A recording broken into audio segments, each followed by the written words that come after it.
আসসালামু আলাইকুম। হ্যালো ভাই ব্রাদার, কি অবস্থা? সকলে কেমন আছো? আজকে 12 নাম্বার দিন, চ্যালেঞ্জের 12 নাম্বার ভিডিও। সো সকালে ঘুম থেকে উঠে পড়লাম। ওঠার পরে কি করব? সো সেই রকম একটা জিনিস করব, আজকে খাবো। কালকে তো বিরিয়ানি খেয়েছিলাম, আজকেও বিরিয়ানি কিন্তু খিচুড়ির মতো করে। বাজারে চলে আসছি এবং বাজার করার জন্য যা যা লাগে সব এ টু জেড কিনে নিলাম। কিনে নেওয়ার পরে এখন বাড়িতে যাইতে হবে। সবকিছু দেখো প্যাকেটিং করতেছে।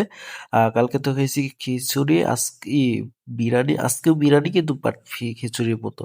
এখানে গরুর মাংস নিয়ে আসছি 1 কেজি। গরুর মাংস দিয়ে দিলাম এবং গরুর মাংসগুলো কেটে কেটে টুকরা করতে হবে। তেহেরির মধ্যে যেমন থাকে তেমন টুকরা করব এবং কি আমি কেটে নিচ্ছি বসে বসে। সবকিছু আমি নিজের হাতেই করব, রান্নাটাও আমি নিজের হাতে করব, তার কারণে আরো বেশি ইন্টারেস্টিং লাগতেছে আমার। সবাইকে সবকিছু সিলাইয়া মানে আদা রসুন কাঁচামরিচ পেঁয়াজ সবকিছু সিলাইয়া বাটতে বললাম এবং ওরা সবাই কাজে লেগে পড়েছে। খুব দ্রুত কিন্তু ওরা কাজ করতেছে। সবকিছু বাটা কষা কমপ্লিট হওয়ার পরে পাতিল, এটা কিন্তু উঠানের মধ্যেই আর কি গর্তটা করে আগুন জ্বালিয়ে নিছি, কারণ এটা বাহিরেই ভালো লাগবে যেহেতু পিকনিক টাইপের। সো আমরা কিন্তু মাংসটা কষিয়ে নিছি, এটা হবে খিচুড়ি। ঠিক আছে। সো সুন্দর করে মশলা টশলা সবকিছু দিয়ে বিরিয়ানির মশলা, তারপরে সবকিছু একটু যে দিয়ে খিচুড়ির মতো করলাম। এর মাঝে এই ঝোল দেখে অনেকটা মজা লাগলো, তাই সবাই মুড়ি মাখিয়ে খেয়ে নিলাম। এইরকম মুড়ি মাখিয়ে খেতেও কিন্তু অনেকটা মজা লাগতেছে, কারণ এইখানে মাংসতে যে পরিমাণ মশলা দেওয়া হয়েছে সেই মশলা দিয়ে একদম ঝালমুড়ি বানিয়ে আমরা আগে খেয়ে নিলাম, কারণ দেখতেই কেমন জানি অন্যরকম ফিল আসছে এবং খেতেও খুবই মজা লাগতেছে। তারপরে আর কি করব, সবকিছু দেওয়ার পরে চাউল ধুয়ে নিয়ে আসলাম, এটা পোলার চাউল।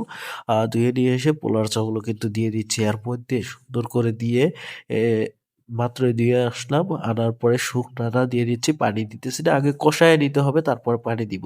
সো আমাদের রান্না টান্না সবকিছু কমপ্লিট, আমি গোসল করে নিলাম। গোসল করে বসে আছি, খেয়ে দিয়ে আবার চলে যাব শহরে, বাসায় চলে যাব গ্রাম থেকে আজকে। সো সবাই মিলে খাইতেছি, দেখেন কত বড় একটা গামলার ভিতরে বসছি।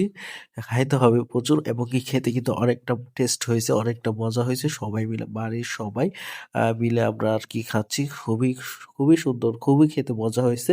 আর হ্যাঁ, ভিডিওটা হয়তো আর বেশি লং করবো না, এখন খাওয়া দাওয়া করে বিকাল হয়ে গেছে, বাসায় চলে যাব। সো বাসায় যাওয়ার জন্য উদ্দেশ্য রওনা দিয়ে দিছি আমি এবং সামনে দেখেন ওই যে ওরা সবাই আছে, সবাই চলে যাবে। তার কারণে বের হয়ে পড়ছি। আর হ্যাঁ, ভিডিওটা ভালো লাগলে অবশ্যই লাইক কমেন্ট শেয়ার করে দিবেন এবং নেক্সট ডে কি করি সেটা অবশ্যই অবশ্যই জানাবো। সো সবাই সাবস্ক্রাইব করে দিব। দেখা হবে নেক্সট ডে। আল্লাহ হাফেজ, টাটা।